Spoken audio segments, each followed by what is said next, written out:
Σ' αρέσουν τα hot dog? Ξέρεις τι περιέχουνε μέσα? Δες το παρακάτω βίντεο. An American classic, made from the scraps nobody wanted.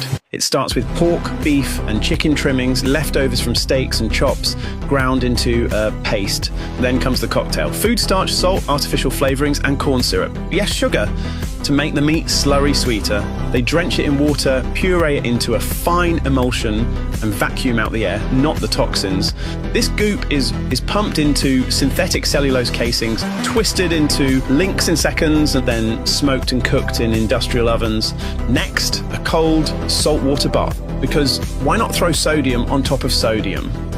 A machine then peels off the casing, 700 hot dogs a minute, and sends them to packaging as if they were never wrapped in synthetic skin to begin with.